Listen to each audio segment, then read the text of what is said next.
Today, I'm excited to interview Clate Mask, the co-founder and CEO of Keap. Keap, previously known as Infusionsoft, is one of the most advanced CRM, email marketing, and automation tools available on the market today. Clate, are you ready to share insights and lessons that you have learned helping business consultants, coaches, and advisors? Absolutely, Julius. So excited to be with you. Thanks for having me. Glad to have you on, Clate. I'm very excited to be talking to you as well. Now, can I ask you, what is the attraction to helping small businesses grow?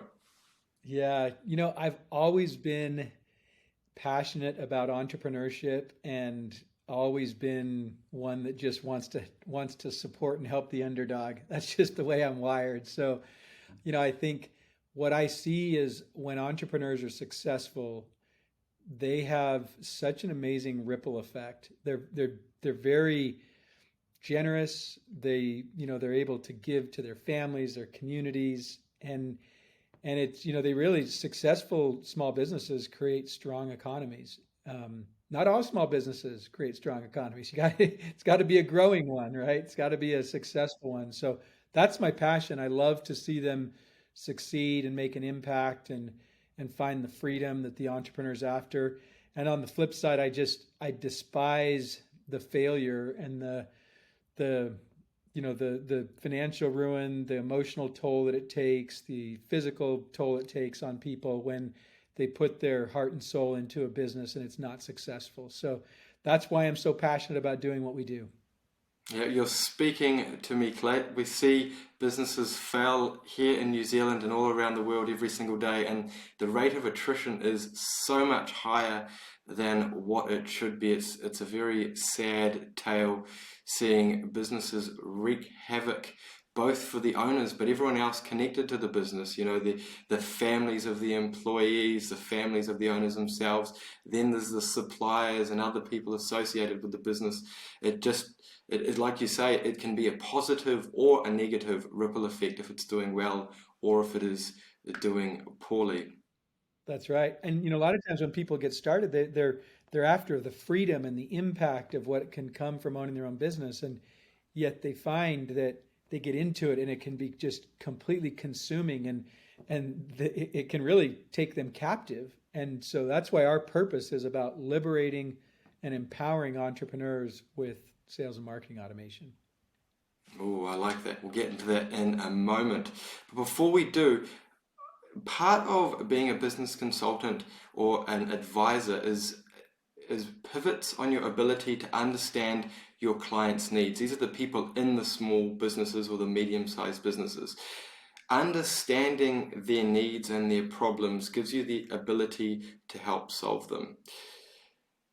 But way before that, you need to get them to open up so you can actually see what is going on and hear from them and understand at a very ground level. How do you build that connection and forge a trusting relationship, Clay? That's a fantastic question, and there's a lot of art to it. And what I've found a lot of times with the business owner is that if they see you as one of them, if they see you as you get them, you understand what they've been through, then it just opens up so much because your client is generally, as the business owner, is living a very lonely, a lonely professional life. People don't understand them. And when you have that same thing in common, you can bring that to them in a way where they see it and they get you and they know that you get them. And so the first thing I would say is really making that connection as a business owner to business owner, entrepreneur to entrepreneur, and the connection is a deeply emotional one. It's about the loneliness, the triumphs, the failures. It's about the responsibilities, the weight, as well as the impact and the opportunities that people see. So I think that connection is, I've found when coaches and consultants are working with their clients, being able to really relate to them on that level, that deep emotional level, is critical to getting the customer to open up and to get to some breakthrough solutions for the client. I've been in that position, Clate, where I'm on that side of the coin, where I'm the business owner, or at that stage I was the general manager trying to run a company, and I was frustrated and I didn't know who to look for. And if I had a business consultant knock on my door at that stage, I would have loved for someone to give that back to me and try and relate to the struggles that I was going through, and share that there is perhaps a way out of this, but provide that guidance and that relatability, which I'm sure I would have lapped up and built a very strong relationship with. Now, when building a consulting business, Clate, or even helping clients to build their businesses, it's easy to lose your way from that initial vision. How do you stay true to who you said you would be at the start and the ideals that your company stands for? I'm going to answer it in a way that might be a little bit different than the way some people think about it.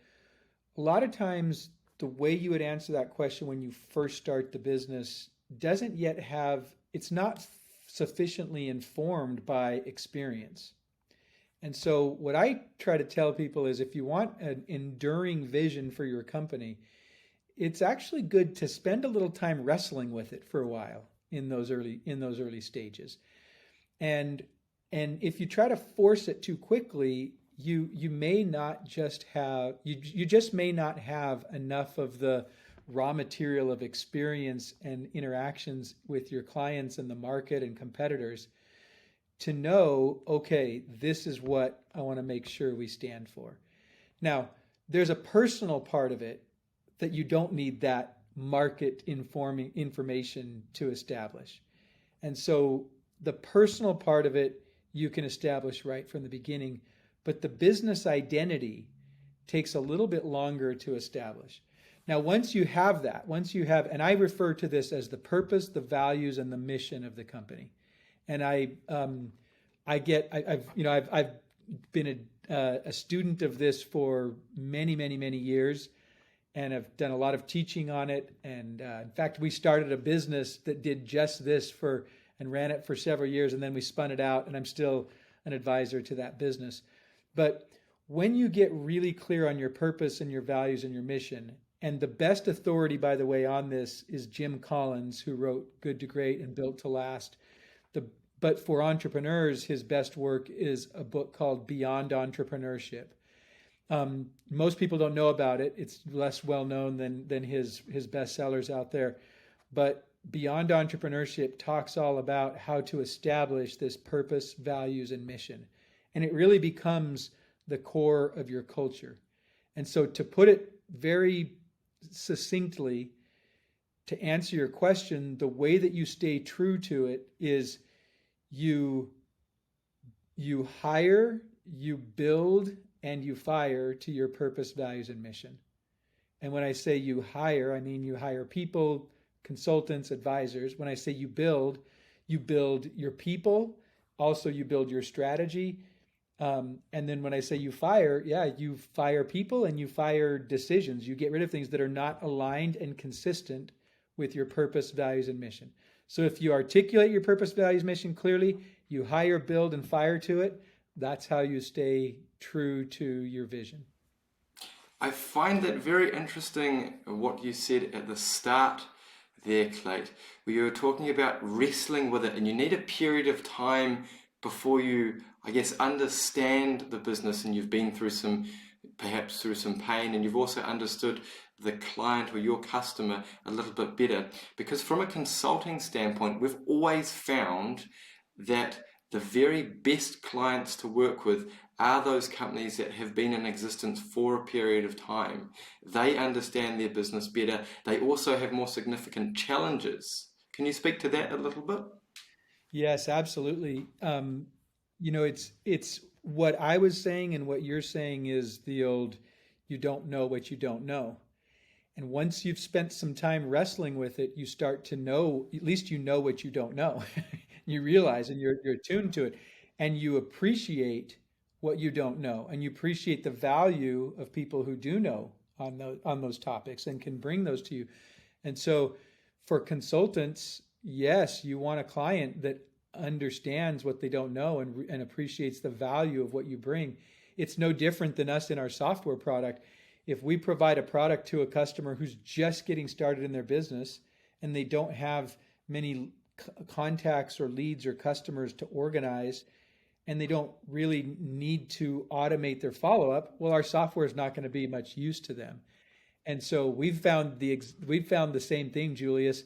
Our customer, a good customer for us, is one that has been out there wrestling with it for a while, and they've been working to build a list, and they've been working to communicate with their clients and prospects effectively, and they recognize what the cost of dropping the ball is, and when leads and customers are slipping through the cracks. So, yeah, unfortunately, there's no replacement for experience. It helps all of us be better. That sounds like a very good time to ask you this next question, because what I'm hearing from business owners and consultants all around the world right now is that nobody has enough. Not enough clients, not enough time, not enough sales, not enough money, not enough staff, not enough supply even. Has been a recent problem that people have been having. Now, I know that you're an expert in most of these areas, getting that little bit more. How can business owners achieve more with less? Yeah, that's really the challenge when you are in small business is there's always too much to do. You're wearing so many different hats. There's never enough time, there's never enough resources, dollars or employees, there's just not enough. And it's so easy and tempting to look at bigger businesses and be like, gosh, if I had that, Well, what we say all the time is that automation is the great game changer because it puts more hours in your day, it puts more sales in the coffers, it brings you more without you having to do that work. And so that's why I'm so passionate about what we do, because it levels the playing field for small businesses. When you put automation in place, it makes it possible to have a great business and also have balance in your life and actually be able to enjoy your business because it doesn't take so much of you. And it's not a pipe dream or a fairy tale. It's something that's very doable and very achievable. But you start small, and over time, you can automate more and more and more. And I love the way you described our company at the beginning. It's a very powerful CRM solution that enables people to automate their workflows in their business so that they can get more out of their time and get more profit out of their business. Could you, for the consultants and advisors that are listening to this podcast, just let us know how someone like that could be using a CRM or a product like yours to help get them back more time and reach more people? Yeah, you bet. Really simple case. If you have any kind of a seminar or workshop and you're trying to get multiple people to an event, it could be a live event, it could be an online event, it could whatever. And it could be a small event of 8 or 10 people, or it could be dozens or hundreds of people, maybe even thousands. When you're trying to get your message out to more than one person in that kind of a setting, if you are trying to do it one by one, it's impossible. You just can't do it. And so what ends up happening is people do stick with one to one, and they never get to this next level of business where it's one to many. When you start to go to that next level, you need to send out communications, and then depending on how people respond, you reply in an automated way. You don't have time to take each person through a decision-making process of, are they going to attend your workshop? If they do attend your workshop, are they going to purchase your package or sign a retainer with you? You can't follow up with all of those people one by one. So what ends up happening is consultants settle for the amount of business that they can do one to one. And that puts a plateau on their earning potential that is only increased by hiring more consultants and taking a piece of what they do in your business, or raising your fees. And those are both possible ways, but there's a much better way, which is to have one-to-many follow-up and one-to-many group delivery, where you are now doing group coaching, group consulting, and you're leveraging your time in the fulfillment of the delivery of your service, and you're leveraging your time in all of the follow-up, and you're leveraging your time in getting many people together at once. If you want to play a one-to-many game, doing it without automation becomes almost impossible.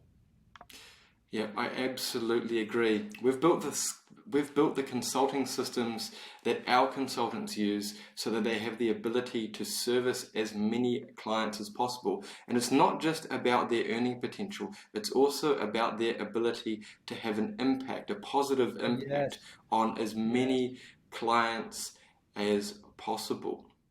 That's right. I'm really glad you shared the impact part of it. I speak about the impact a lot because many times I'll talk with an entrepreneur that's, a consultant that's got a great lifestyle going. And there's, it's like, hey, if that's what you want, you're perfectly satisfied with that level, I can see why you wouldn't want to do something different. But there are factors that cause an entrepreneur to want to or need to adjust. Sometimes those factors are market forces, competitors, inflation, cost of living, for as your family grows. Braces get expensive, vacations to Europe get expensive, whatever it is. So sometimes it's lifestyle driven, sometimes it's competitor driven. But what I find to be the most significant motivator, non-financial motivator, is the impact that people want to have. They've discovered something and they've got an expertise that is so fulfilling when they're able to deliver it. But if they can only deliver it, if the governor on how much they can deliver is their time, they are limited in their impact and reach that they can have. And so I'm glad you called out the point of impact. I definitely see that, and I see it as a very powerful motivator for consultants, coaches, experts, entrepreneurs who want to take their product or service to the world. We find that the large majority of people that enter this profession with us do it because they want to give back. They've been in business for a long time, they have this experience, and they want to go and share it with as many small and medium-sized businesses as possible. And one thing I'd like you to talk to, Clate, is there's the ability for those businesses, the clients, to improve their systems and become more efficient by also using some automation. Now, using a sort of bird's eye view, how would a consultant be able to tell if their client has the need for automations to be implemented, or when would they be recommending them to do that? It's not something that our consultants normally do. They wouldn't be going in and implementing this themselves. They would just be making the recommendation. Yeah, it's a really great question.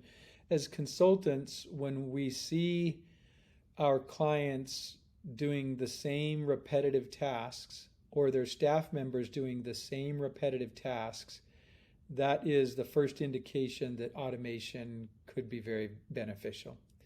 Secondly, when you see profit margins struggling, particularly if sales are fine, if sales are looking fine, and as back to your earlier point, there's never enough. People always want more sales, right? But if sales are fine, but profit margin is an issue, then that's another clue that, well, there's some inefficiency in there that needs to be automated. There's a lot of repetitive, redundant work. There is value that's being absorbed and instead of being extracted, there's value that's being absorbed in the system, and it needs to be pulled out. So automation can help with that. And then a last one, this one's a very obvious one, and it's a very specific use case. But in their marketing, if they aren't getting their message out enough, and we know that on average, a customer buys after seeing a message on average 7 times. If if your client is not getting their message out enough, well, it's probably because it's time consuming to do so, and it's something that keeps getting pushed to the back burner, and they justify getting it out once or twice, but that's not going to maximize sales. We see over and over and over across our customer base that when our customers properly follow up, they will double or triple their sales. And it's because most businesses follow up once or twice, and most customers buy after, on average, 7 times of seeing the message. But because it takes time, and we don't have that time as small business owners, and because we don't have systems to do the follow up, and because we don't really know what to say in the follow up, that a lot of times people don't admit it, but they're not marketing geniuses. They do their thing, and so for all those reasons, the follow up is woefully inadequate in most businesses, and it causes sales and to suffer. And so if you encounter a business that's doing repetitive tasks, or you encounter a business that's struggling with profit margin, or you encounter a business that's not getting their message out sufficiently, they need systems to do their follow-up, and they need systems to automate. I love it, Clate. Do you have any businesses that have used Infusionsoft that you can tell us about, that have had, or used Keap rather, that you can tell us about, that have had a great success because of your product and automation? Yeah, we see it all the time, and I never tire of the success stories. It's as simple as a coach or a consultant who the free consult is a key part of their client acquisition process, and simply putting an appointment with follow up to ensure that client shows up for the free consult appointment. That is the most simple, basic use case for our coaches and consultants that use our product, and it improves their conversion rates. It improves their conversion rate to a client. It also, if you back up in the process, it improves the caliber of the consult that they have when the person shows up.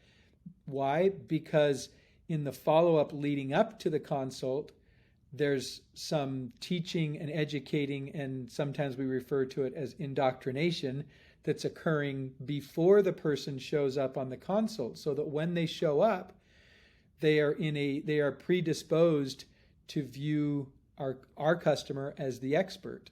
And as every good consultant knows, once you're viewed as the expert, the job is done. The sales job becomes very easy. Now it becomes a matter of servicing and delivering for that client. But when you put a follow-up program in place to collect the lead and then turn them into a free consult, and you've done some indoctrination, then you have a better show-up rate because you're doing the automated follow-up. You have a better client engagement in that first call because they are predisposed to see you as the expert, and you have a better close rate once you get done with that call or any subsequent communication that's required, and then a better ongoing engagement. But all of those things occur because you just put some simple automation in place to follow up effectively with the prospect. It sounds so simple, Clate. I don't know why more consultants don't do that.